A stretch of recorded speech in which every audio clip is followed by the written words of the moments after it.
நிச்சயமாக பவித்ரா. கொலை மற்றும் மற்ற பல்வேறு வழக்குகளில் தொடர்புடைய நாகர்கோயிலைச் சேர்ந்த அஸ்வின் என்பவரை காவல்துறையினர் தேடி வந்தனர். இவர் தலைமறைவாக இருந்துள்ளார். இந்நிலையில் இன்று அதிகாலை 2 மணி அளவில் கோவை கொடிசியா மைதானத்தில் அருகில் இருப்பதாக போலீசாருக்கு கிடைச்ச ரகசிய தகவல் அடிப்படையில் நள்ளிரவு 2 மணிக்கு காவல்துறையினர் சம்பவ இடத்திற்கு ரேஸ்கோர்ஸ் காவல் நிலைய உதவி ஆய்வாளர் கார்த்திகேயன் தலைமையிலான தனிப்படையினர், தலைமை காவலர் சந்திரசேகரர் மற்றும் ராஜ்குமார் மற்றும் சச்சி ஆகிய 4 பேர் கொண்ட தலைமை குழுவுடன் சம்பவ இடத்திற்கு சென்றுள்ளனர்.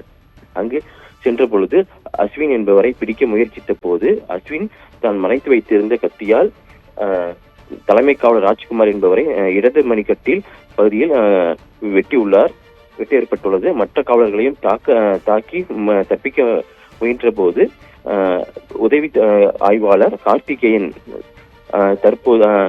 தற்காப்பிற்காக தான் வைத்திருந்த கை துப்பாக்கியால் 2 கால்களிலும் முட்டி கால்களிலும் துப்பாக்கியால் சுட்டதில் கீழே விழுந்து மயங்கி விழுந்தார். இவரை கைப்பற்றி கோவை அரசு மருத்துவமனைக்கு சிகிச்சைக்காக கொண்டு வரப்பட்டுள்ளது. இங்கு சிகிச்சை அளிக்கப்பட்டு வருகிறது.